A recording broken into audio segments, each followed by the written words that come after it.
tepuk tangan lah buat saya ya. Kowe iki opo? Ya tau lho. Kita omongin to. Pengen bandar gaduh Oke, kaya hari lahirnya Bung Karno iki ya ndadekake rezeki kanggo kanca-kanca seni sak rombongan juga kanca-kanca seni semuanya. Nyatane pungon dalu menika perputaran rezeki yang sangat luar biasa. Nah, contoh nyatane perputaran rezeki ini lho, sore mah ana dol tinuku. Jadi duit pirang yuta wae sing padha muter.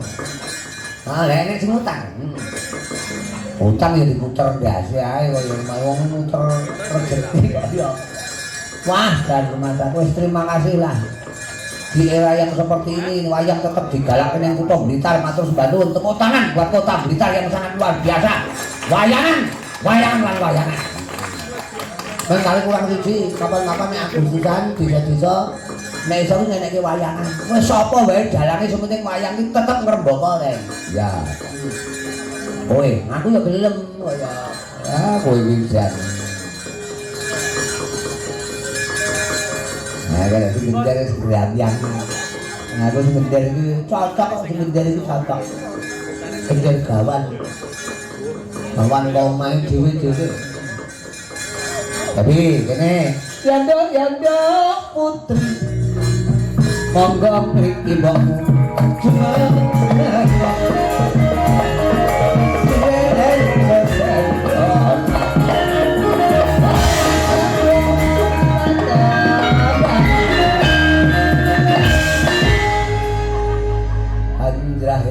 Kan to ya kapan-kapan genderane ben anu rebabe ben asar lho kowe enak tenan anu sombene gak cah dinekke ben ya ya dionekke lah ben rada anu iki mung sore mau ana pundutan nandur-munduh lho Rayu nggih nyuwun pangapunten dhateng Pak sapa iki Pak sinten Pak apa yo Pak Gino Pranata nandur-munduh pun prisa nggih nandur mundur. Masa ya niku? Kuwi kacu-kacu truk kuwi aja. Tapi mlayu ning etan apa kulon manut sampean. Lek etan Banyuwangen utawa Madura, olan aku tempe. Iya. Utawa lek kulon ning anu, endi? Sunda. Nah. Manut sampean apa? Wani ya trik. Lho lho, pasti kok kocok sing rawani iki. Gonceng litae wani kok. Cuma aku pasti iki rawani gonceng kresnya. Lho nyapa? Lah nyapa? Bane amen bledos, padha gedine ya. Bledos gulino, pasti nesu mbak kris iki awake lagi susutne. Lah baru bledos ngarep. Pasti iki awake lagi susutne. Akhire salah-salahan base apa bane bledos kabeh. Akhirnya bencana tukang tembel ban. Mana sampean? Para yang ngetan ana gelang alit, ana ka lho. Sumariwing ana meneh. Gerajakan ana meneh. Mana sampean? Gerajakan mawon. Gerajakan. Anu gelang alit ya, gelang alit ya. Kalau gerajakan lagune landhe lho. Wis kadung sinau. Pacel. Kalau baju kahot. Sesuk ya. Ki matur nuwun warga Kota Blitar. Apa nduk ditane nduk? PT bareng. PT bareng. Oh, diaturke warga masyarakat iki, galek tombo nganggo.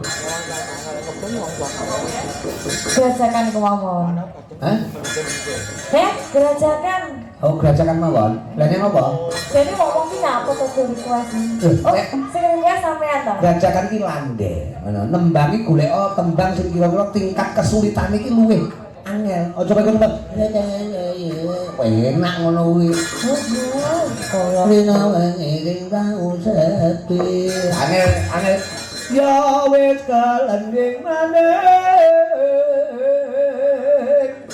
ngono kuwi ya kudu poin lho, kudu poin. Golek sing tingkatane rada sulit titik. Nah ya, Oke, langsung kunci poinan. Gerajakan Banyuwangi.